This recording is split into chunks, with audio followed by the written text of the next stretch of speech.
Good evening. This is Rhonda from Hamden Action Now, and welcome to our Saturday night live race talk.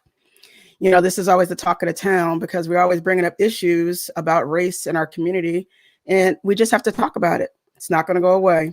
Tonight we have Barbara Fair, Miss Barbara Fair from New Haven, from My Brother's Keeper, New Haven. We have John Lugo from Unidad Latina Nacion, and we have Justin Farmer from the Hamden Legislative Council, 5th District. We're here to talk about some school issues and some issues with regard to policing and the SROs. So stay tuned, and we'll be right back, and we'll have a nice little discussion this evening.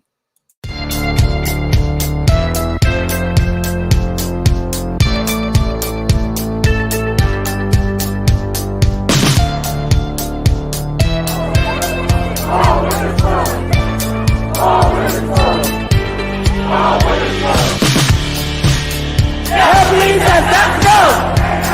Ho, ho!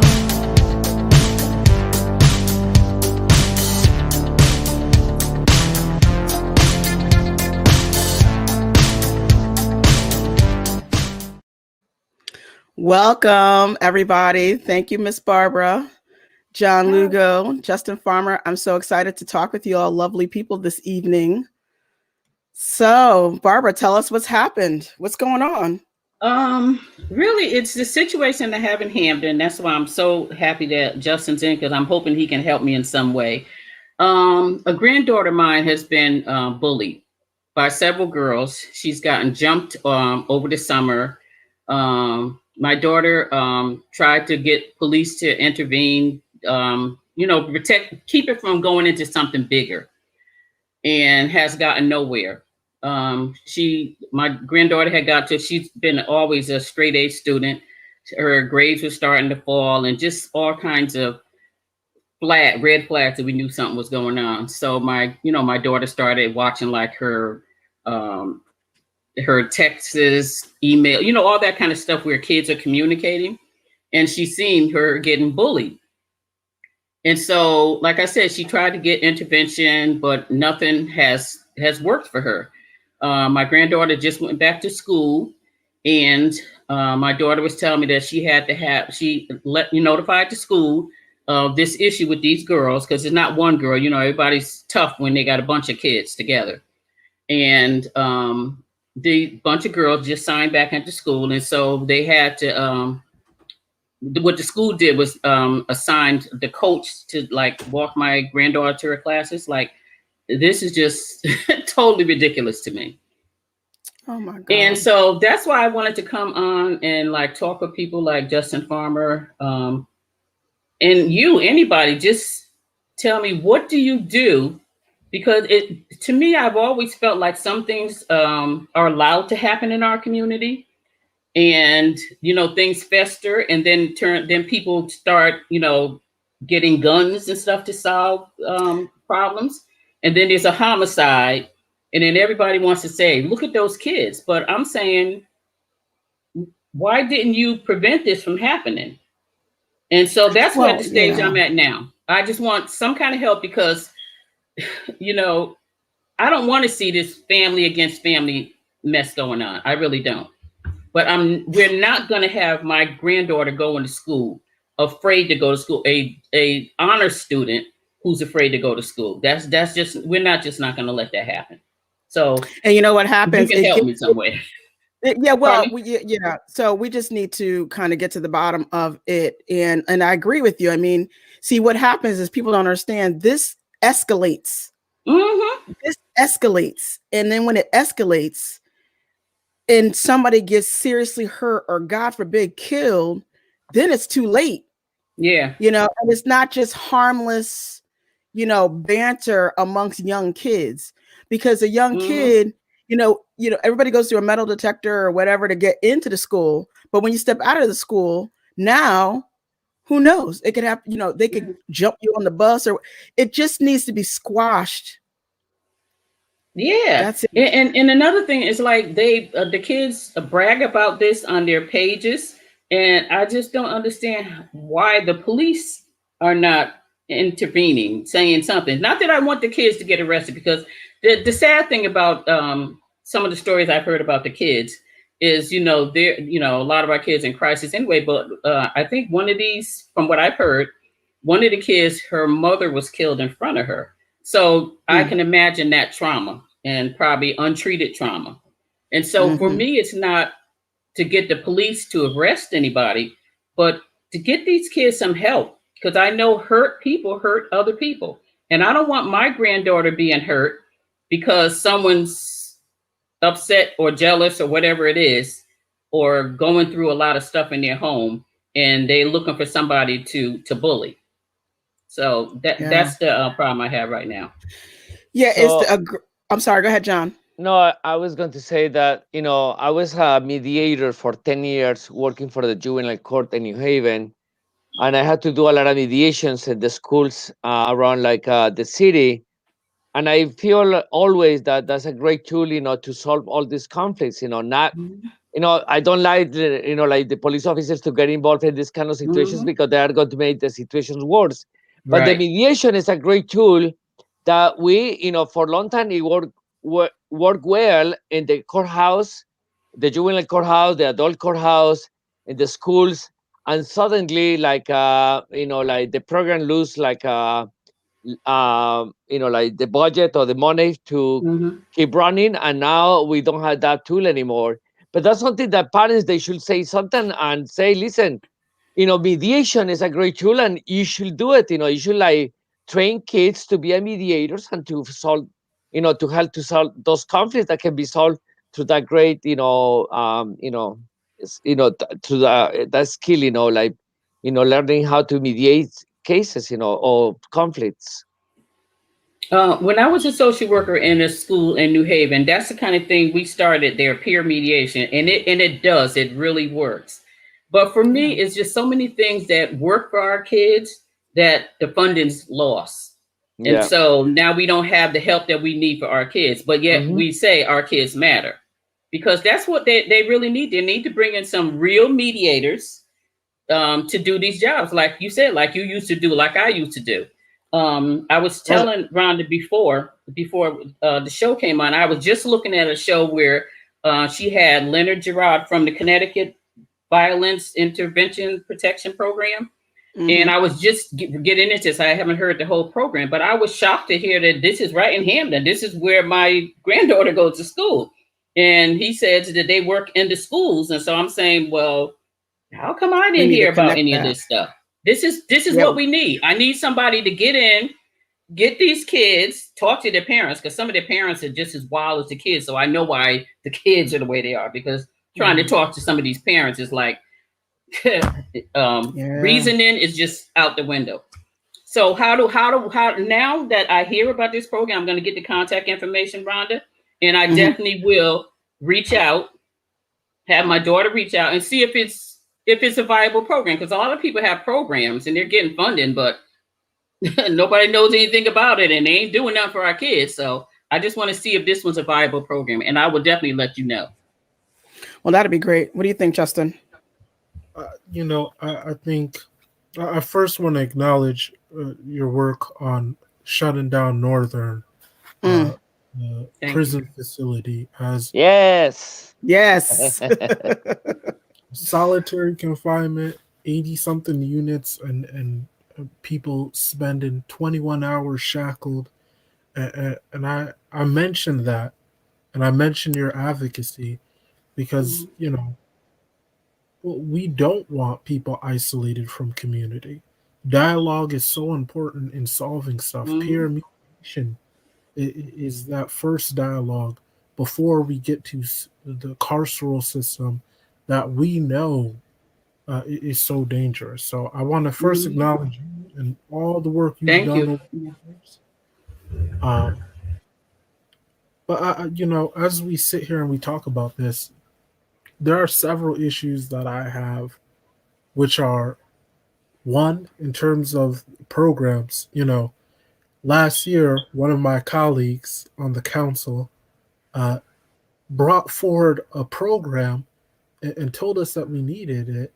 And like many of these programs, they're connected to the police departments, heavily entwined. And it's funny, as we were talking, Googling the program while we were sitting there, the program was actually canceled for over a year. Oh, wow. But yet we were about to approve it. To which I'm like, who are we giving money to then? If this program no longer exists, who like where is this money going? Who are we? How are we doing this? So I acknowledge, that first step, which is that there are a lot of programs out there, and not every program does everything or does. In terms of Leonard Jihad's program, I advocated 3 years ago for him to come in after um, uh, uh, Leandre Cousins Brenton was killed 3 weeks before I was sworn into legislative council, just a couple of blocks up from my house. And probably 3 months after that, after pushing the administration, Jihad's program started to come, which Jihad has been around forever. He's been doing the work in the community, and now he's doing it on his own terms, which I congratulate and celebrate him on that. Part of the issue that we have is that we see these programs as only dealing with problematic, troubled kids. And what that translates to is we're dealing with young black men because we're scared that they're going to get into street violence, and we're not dealing with the multitude of other issues that we have that mediation for. I want to touch on a couple of things before I talk about your specific case. Jihad has 5 people. He has 5 people working all across the region. So that means Hamden, New Haven, Meriden, Waterbury, Cheshire, Northgate, 5 people and work on these issues. So I get a lot of grief from people when I say defund the police, but I'm like, if I'm paying police $100,000 to deal with issues, and issues and situations aren't being taken care of, that is easily money I could be putting towards other allocations of other resources, whether it's social workers, whether it's peer mentors, whether it's programs.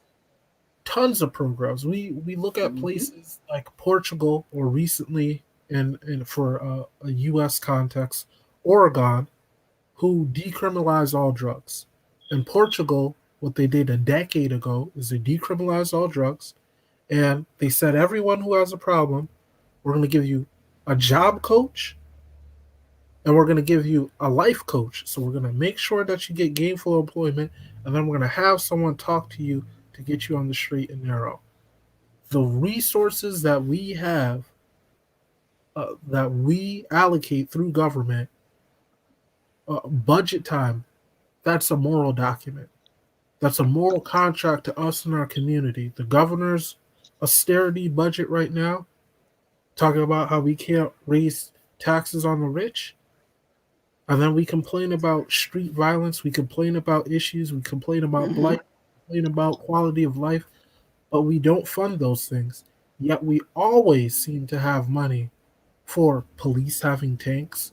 We always seem to have money for overtime, to which millions in overtime, to which we provide that. And I when people say, Justin, abolishing police makes no sense to me, I push back with this, like, if the issues and situations aren't being solved, and we know that involving police sometimes in certain ways will make situations worse, why do we continue to we can underfund schools where we don't have nurses, where we don't have social workers, where we don't have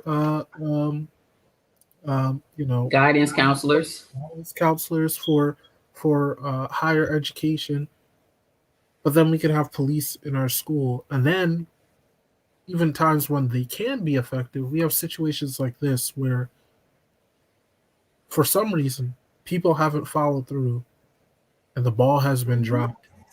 And we all know if it was a group of boys and fighting happened, oftentimes I know there's situations where you've had to advocate where kids are fighting outside, has nothing to do with school, and the school suspends kids and puts them into all situations. And then you have situations like this where the school could get involved in certain ways, the community can get involved in certain ways to alleviate this tension. And I say all of that to say we really have to rethink and think outside the box about how we're going to take care of these situations. I agree 100%, Justin. Like, I don't understand why the school doesn't have a built-in mediator or mediation program being paid out of the school's funds, so that somebody that just Barbara's daughter can just call up and say, my granddaughter's having this issue. This is the problem. We don't want her to be going to school fearful. And then they should just be able to kick right in, contact the other child, contact the other family, come that together, find out what their problem is. I mean, and make sure that it's de-escalated and not treated in a punitive manner. Right. You know, don't punish people, but try to de-escalate and get to the root of the problem. But you're like, it seems to always be, it waits until it becomes a major, like somebody is majorly hurt. And then it's like, oh, but we have this program and this process. And I'm like, but where was it? Yeah. Hey, Barbara, what about the Civilian Review Board? You remember, like, we started a program like a few years ago in New Haven. There is a Civilian Review Board in Hamden? No. We do. No. Yes? Well, we have a police commission. So, well, not that, but they have. Are you talking about the Juvenile Review Board? Oh, the Juvenile Review Board. The Juvenile Yeah, Review Board. yeah, I'm yeah. sorry. Yeah. So Yeah, I actually was a part of starting that in New Haven, myself and Michael Jefferson, and then we handed it over to Family Alliance to run it. But we actually started that in New Haven. So Family And Alliance, I thought they had one in Hamden. they do, and Family okay. also runs ours. But again, like, you know, these resources, you know, they send. How do you connect the dots? Yes.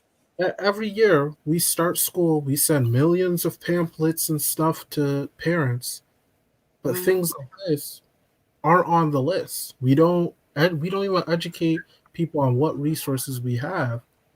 And then when we do use these things, usually it becomes a bigger thing. But I say all that to say, you know, I think out of this conversation, I'm going to follow up with you, and I'm going to, you know, call the superintendent and really try to think through how we can put together a booklet or something to make sure. Or part of their website, or, you know, like, let's make it a website issue. Why don't we just put it, if your kid is having, I mean, just look at what happens with the bullying.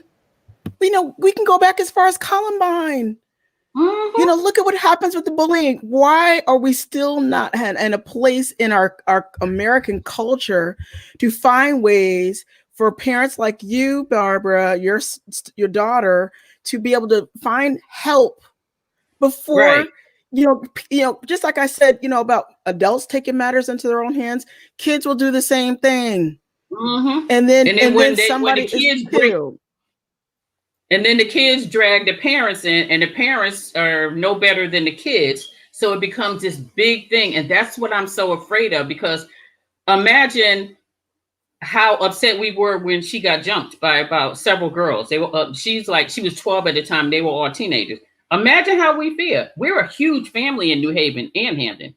Now, we could be ignorant and take care of it, since no one else seems to take care of it. But we know that can lead to unnecessary harm, people being arrested, a death could occur. So we're trying to be civil, but how are you civil toward people that they don't even understand what civil means? Yeah, no, we just don't want that to happen. And there should be processes and procedures in place. And because this is all taking place in school, and then it goes outside of the school, because now they start posting on their TikTok and their Instagram and their Snapchats. I don't want to say Facebook, because we know they're not doing that, but they're doing it everywhere else. You know what I'm saying? And so now, and see why, and see, that's evidence. I mean, it's evidence. Yeah. I mean, if they're trash talking another kid and making threats on social media, why isn't that being monitored and say, hold on, we got a problem. This could turn into a situation. I just think that the authorities could do more. And that's why I say sometimes in our communities, things are allowed to happen. And I sit back and I think about this. This happened over the summer and it's still going on. I think they're allowing it to happen. And then, you know, when it blows up and becomes something fatal, then they'll have something to report on. I just don't get it. I really don't. I'm so happy you're making the whole process public. That is the best thing you could ever do. That's what I'm going to say. Like, I think if those situations they're happening and nobody's doing anything, I think it's important to go public on this and to bring several parents or like bring your entire family from New Haven and Hamden and do like a press conference and make a big deal about it. When you start exposing these cases to the media and to the public, that's when you like force the conversation to the politicians or like to the administrators to do something, you know. Yeah. I agree. That's how you have to make it. You cannot live in silence, because like you said, we'll live in silence and you'll be the ones that's trying to keep the peace. Meanwhile, this poor child's still being handled at school, and then it's going to turn into a big thing. So I agree. It's a Hamden school, or is it a New Haven school? Hamden. It's a Hamden school. So yeah, I said, Justin, yeah, you're right. You call Jody Goler.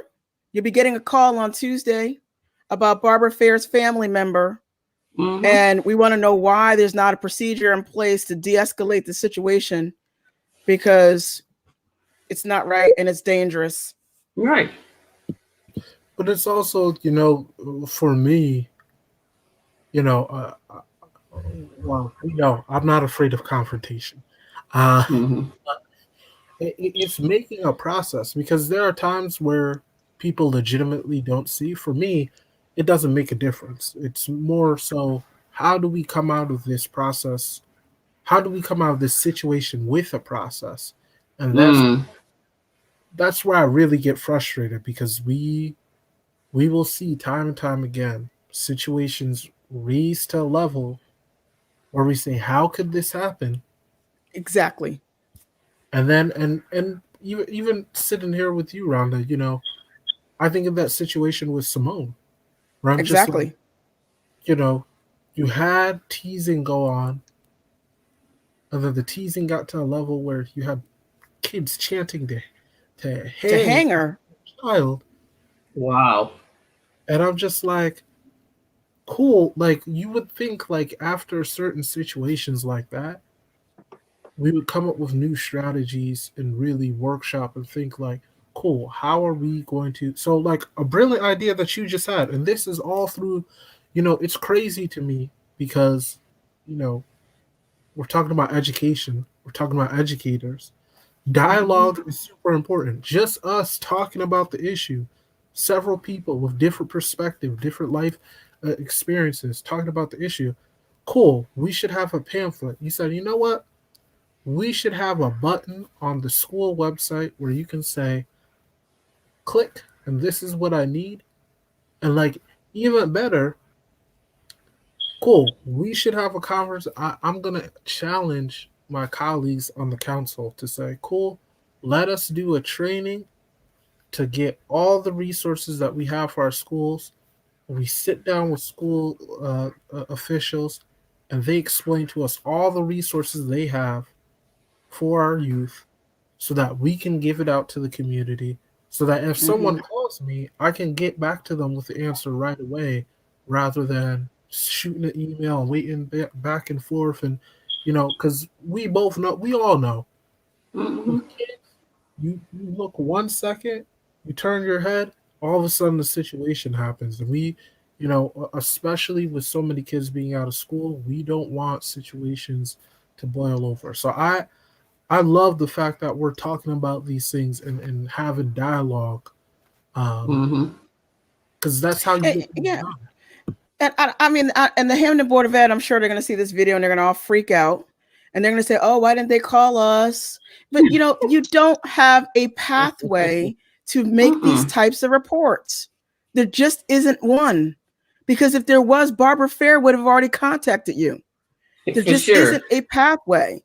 And so, you know, this is what Hamden Action Now does. We want to have community conversations to prevent violence and little kids and adults getting involved in something and escalating into something where people are making really regrettable bad decisions. And people's lives are forever changed, forever. And it all could have been avoided, you know. And I've been saying it since 2017. The Hamden Board of Education needs on their website a hotline number or an email for parents just to go in and file something, and it gets triaged somewhere. And then within 24 to 48 hours, the parent gets a call back, and it has yet to be put in. I don't know. Tell me, Justin, is it there? Is there some place on the website that you can file, like, you know, her family can say, this is what's been happening, this is the situation, and then 48 hours later, they get a call back? I don't know any school system that, I mean, is there? I don't know. But see, then everybody scrambles and runs for cover when a big situation happens. So we have to make it public. Like John said, this is the only way we can make the change. And let me tell you, like my office that I used to work for, like the community mediation office that was started here in New Haven, right now is in Hamden, and it's 2 blocks away from City Hall of Hamden. So there's, you know, like there is experts, you know, in conflict resolution right there in front of the City Hall in Hamden. So they just need to cross the street and just go there. They're still working. They don't have a lot of staff. I think there's just like 3 or 4 people, but they still there, you know. Oh, okay. That's good to know too. I'm writing down everything I can because I'm trying to find a civil way to handle this. Yes, ma'am. That's the only way. Because like you said, any other way gets ugly. And also the Quinnipiac University, they have at the law school, they have like a program for conflict resolution. And Charlie was there. Charlie Pillsbury, you remember him? Yeah. So he was there. So maybe he can be another resource that he can talk to whoever, you know. Yeah, the biggest problem is going to be getting the parents. The biggest problem is going to be getting the parents. Yes. Yeah, they're going to be a big problem, because for me, if you see your kids are doing things like this, you don't back them up and brag along with them. You tell them that what they're doing is wrong and they need to stop. So when you have one family trying to be civil and the other one just trying to go crazy, it's hard, because that family that's violent prone will see the civil family as like, oh, they're probably scared, we can bully all of them. But that's not it. I mean, there are people that still want to be civil. There are people that don't want to live a violent life. And so what do we do? Right. And you shouldn't be backed into a corner, you know, and because that's not right. And it's still, at the end of the day, like Justin said, we're talking about education here, you know, so meanwhile, we're talking about kids and education. And meanwhile, back at the ranch, you know, these kids still have to learn something, but they're in a very hostile environment, you know, where how do you learn something when you're actually feel like you have to fend off another attack, you know, or now you're constantly being intimidated or embarrassed or humiliated, you know. I mean, but like, there's no pathways to deal with it. I just don't seem to get it for, you know, these school budgets that are over $200 million. We still don't have a pathway to address bullying, yet we've had, you know, incident after incident nationwide of what happens when these incidents just bubble over. And I just think it's so awesome and brave what you're doing to bring this, you know, to the community. Or just and I'm sure there's probably other parents going through the same thing, but I'm not going to sit back and be quiet about it. So maybe if I can inspire other families to come out and speak about what's going on with their kids, maybe we can make a real dent in Hamden. Yes, absolutely. Absolutely. Go ahead, John. I'm sorry. No, no, I was just going to say that, like the system, they prefer to invest the money in, in police officers, and and there is all these crazy calls to like have more police officers inside of the schools, and that's not the solution. Not at That all. is reaction. That's a reactive As solution. Justin mentioned it, like each police officer is around $100,000 to cost. Does the cost of the each police officer, why they don't invest like some of those like officers, like when they retired, start investing the money, in the schools, and this kind of programs. Yeah. Yeah, that's But what you the do when problem you is care. but the problem is, like, in general, this society is like so inclined to violence. And it's Yeah. not like the violence among the people, it's just like the violence in general, like the army, like always I Yeah. criticize like the budget of this country regarding like the military, budget is so crazy, and Yeah. Yeah. everybody's accustomed that is normal, and that's the way to solve the problem, is just like bringing more force and police or army to solve any conflicts around. Yeah, it's always a culture of trying to criminalize and punish people. That's just the culture we live in. I mean, Oh yeah. it's not about school communities. I mean, you just can't, like these people have no redeeming qualities. It's like, oh well, and here's Barbara saying, yes, we do. She is the victims, the families, the family of the victim, and they're saying we can work this out. But the community at large, because we like to bring more police, because we think that, that's good, because it's really a way to really punish. We need to see punishment. We need to see consequences. But that, all that does, like, if you would have called the police, Barbara, that's only going to make them. I tell you, if you want to throw gasoline on this situation, get the police involved. Yeah. And because that culture, that's why we had like the largest like jail population, in the world. Not even China has so many people in jail. And they're like 5 or 6 times, larger than the United States. Right, right. I mean, rather than trying to fix, and see, this prevents the whole prison pipeline here, because if you can get to the bottom of what is happening over there and stop it, and so then your family can now feel comfortable going to school. We can continue to have a healthy learning environment, and we can get this other child on track too, and get them into a healthy learning environment. Everybody wins. Right. The community wins. We're all winning. And I just think that it's just, we absolutely have to do what we have to do. Now, I think Justin just gave us a link. I'm going to put the link into the chat of share an idea or a concern. So let's just copy this, and I'm going to drop this in here.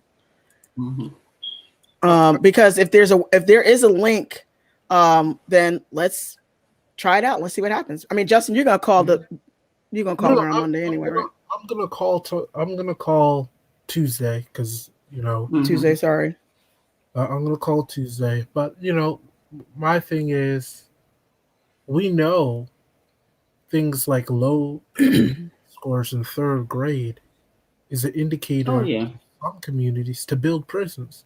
So, like, when I think about these things, if we know, hey, cool, kids aren't figuring out how to read by 3rd grade, let's build a prison. Like, you're already telling them, giving up.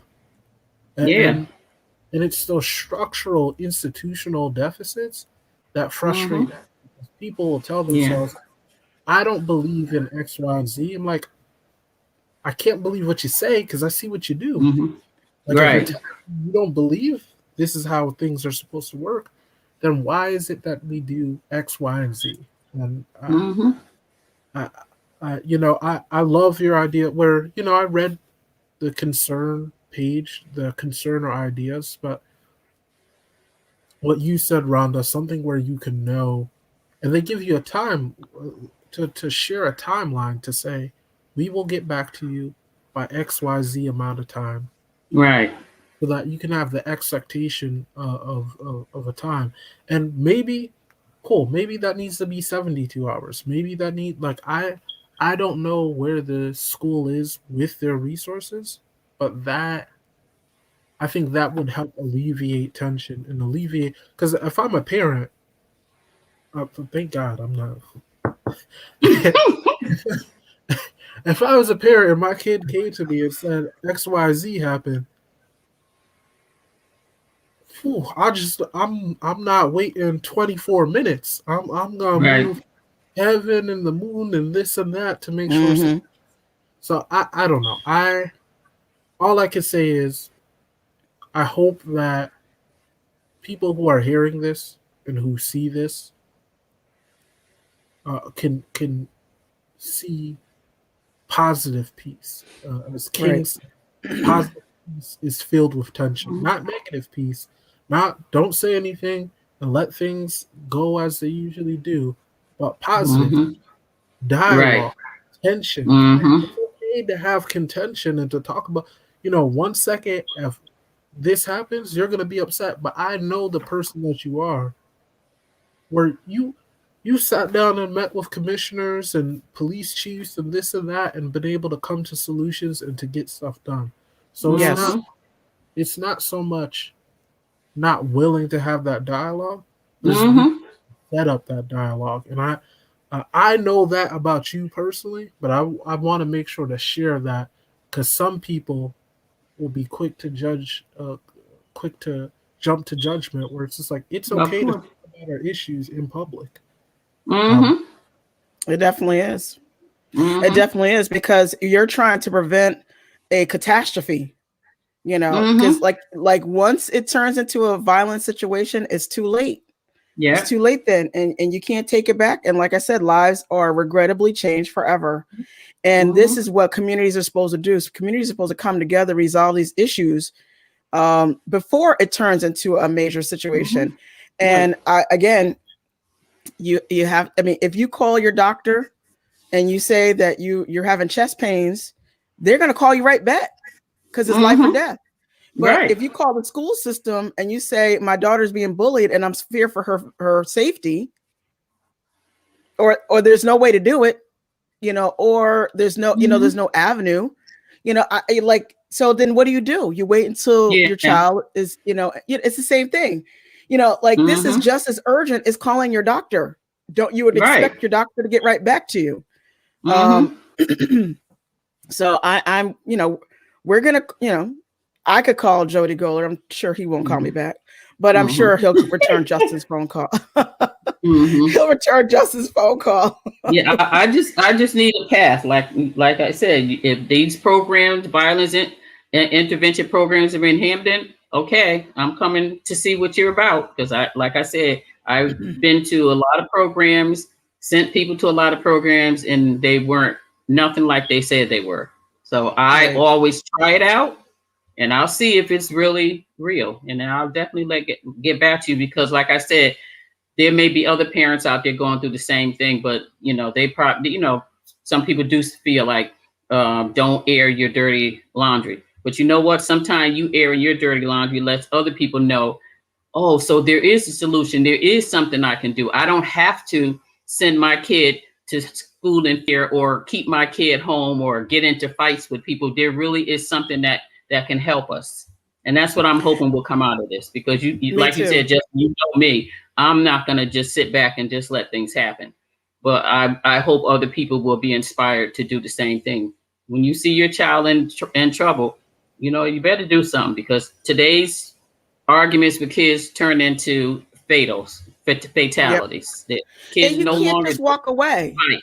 You can't just be like, I used to be like, Simone, just keep to yourself, then they'll leave you alone. No, that makes it worse, because now you're soft. Yeah, they're emboldened by that. Yeah, they're emboldened by that. That doesn't work at all. And then when you go and try to get coach walk her to her classes, that's not going to work either. Nope. She needs to be safe, period. Yes. But I also, there's two things, and there's wisdom in your words, in the sense of like peer mediation. It's not like sometimes I get frustrated when I hear, heck, when I say adults, it sounds weird when I say adults. I'm like, I'm a grown man. You are one of us now. When I hear other adults speak and talk about kids with conflict, and I'm like, that's normal. I even a couple of weeks ago, I had frustrations about situations going on in the community, but people were talking about, oh, the kids were fighting and this and that. I'm like, it's normal for kids to fight. That is normal. Their time to learn conflict resolution. But I think not all parents have the wisdom of saying, one, hold on. Oh, you're still there, Justin. We still see you. Oh, you still see it? Okay, cool. Yeah. You're good. Keep going. To say, one, that a situation could become worse, and that it could become something bigger. But two, also having the wisdom to say, I don't want to see this kid. I don't want to see I don't know what this family is dealing with. I don't know what this kid is dealing with. But let's come to the table and have someone help negotiate this conflict.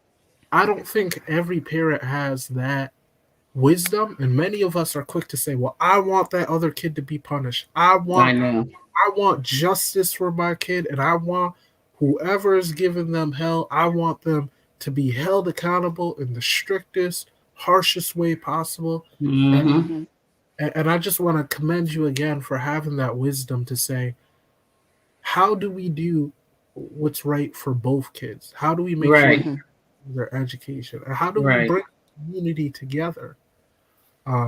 So thank you again for just having that wisdom and sharing that perspective, because a lot of us, including myself, I think if I was, if it was my kid, I think I'd be quick to go, I want that kid to be held. I want them to be suspended. I want them expelled. I want this. I want that.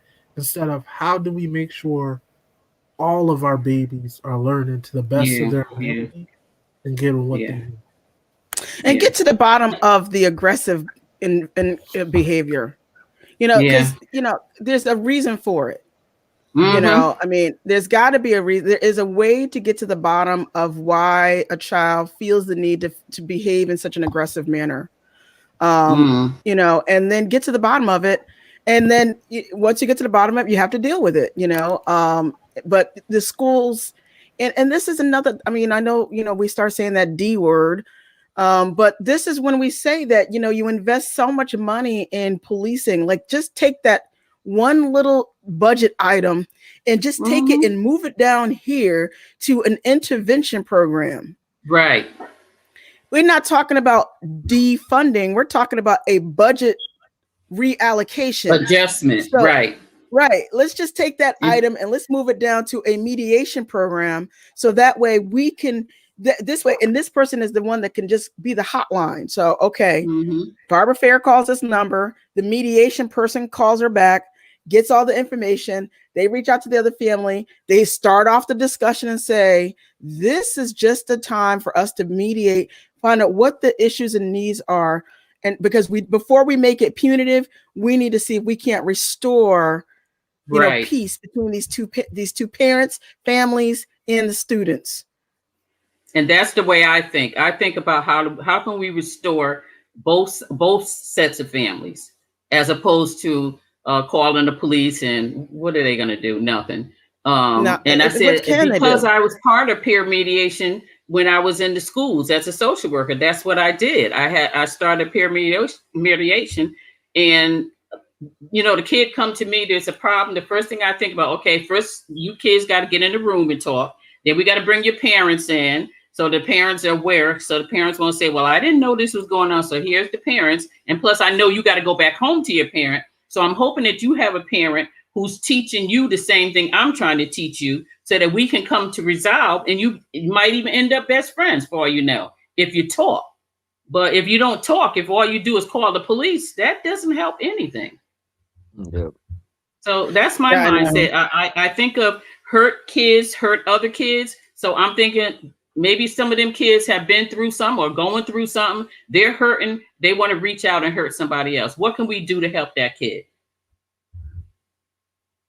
And this is what we're saying. I mean, so again, I'm sure there are folks that are going to call. They're probably calling them now, saying that we're having this. Justin, you know how things are around here. They're probably going to, Yeah. you know, you're probably going to get a call in about 10 minutes from somebody, maybe like Walter Morton. Somebody's going to call you and say, you know, we weren't aware. Well, we're trying to make sure that you're aware, and we're trying to, you know, in the That's meantime, right. in addition to bringing you up to speed on this problem, but we're also want to make you aware that there is not a pathway for other parents. And you know, you're not the only one. Mm-hmm. You're not the only child in Hamden school system that is being bullied. Mm-hmm. And it's good. It needs to become a thing, a very serious thing that they can look at, you know. I mean, that kid saying he wanted to hang my daughter, you know, that wasn't the first time somebody was trash talking her. She's been trash talked a whole bunch over there at Spring Glen, you know, about her hair and her skin color. I mean, she had been trash talked constantly. What was I going to do? Who was I going to call? Who was I going to tell? Yeah. You know, I just told her to do her best to try to keep away from those kids and just keep your head down. You know, but that's the daily trauma you got to go through. So you drop your kid off every day to a daily trauma. And then you wonder why they can't get work, you know, work done. Right. How can they? How can they? That's what I'm saying. I'm watching this honor student dropping down to D's and F's. Something's going on. Yeah, that's something not right there. D's and F's. Yeah, and she's always been an honor student, always. And she'd be in a classroom, the teacher be having her help other kids. Now she's getting grades like that. That's a red flag. Something's going on. Yeah, she's in survival mode right now. That's purely survival mode. So, well, I am so happy that we're able to have this talk. I think we should follow up. Do you think we could follow up with you maybe 2 weeks from now and see if you've heard anything? Yeah. All right, because I want to put you on the schedule for 2 weeks from today. We log back in, all of us, and let's see where we are. And definitely, that's what we want to do. We want to create policies and procedures that will help kids continue to have a safe environment and a healthy learning environment. Because if not, then, like you said, they fail, they flunk, and even when you start getting D's and F's, again, that has lifelong, consequences in your education. Because now you fall your self-esteem, everything. Yes, even your self-esteem. Yeah. So it's just great. I'm happy you wanted to talk about this tonight. Anytime you want to come and talk about anything that the community may be able to help other kids, especially kids, Black and Brown and Indigenous children, that we can help support them. And it's a community. It's always a community effort to get them the support they needed. And I'm sure Justin's going to call you before 2 weeks from now. But I think that definitely 2 weeks we should come back and reconvene and find out, not only have we handled this situation, but is there a process that is going to now be employed to prevent this to happen? Yeah. All right. And thank you. And the last thing I'll say is, I thank y'all for coming up with so many ideas. And I'm going to follow up with y'all over the next couple of days, because even the resources at Quinnipiac, I didn't know about that. So, it really is community effort to find the solutions. Yeah. Yes. Now, Ife Waters over here had put some really great comments in here that a report should be filed with the Title IX coordinator in the Hamden School District. And she's saying the policies are in place, but the parents have to know whether the districts are updated and make sure that they're being implemented. So again, if you don't know about it and there are policies in place, then you wouldn't know. And Justin, that'd be a good question for you to ask as well. And also, Lorena Venegas, we love her. She said that if she was in Hamden, she would be doing a bullying report and let the Board of Education and superintendent know, and reach out to the school social worker or psychologist. Without the written report, it's like it never happened. So these are all, again, connecting community resources to help resolve the situations before it turns into a violent situation. So I mean, again, we're going to make sure, Ife said she's going to reach out to you as well Okay. Thank you. So we have Yeah. Ife, we have Justin, and of course, I'm going to call. They're not going to call me back, but I'm going to call anyway. And, and then we'll make sure that we can make sure you get a response. But also the two-part thing. We want a response and a procedure in place because it's just we're overdue. So other parents are aware. Yes. Yes. Awesome. Well, thank you so much, guys, and have a great weekend. Enjoy your long weekend. Good night. And I will Good seeing everybody.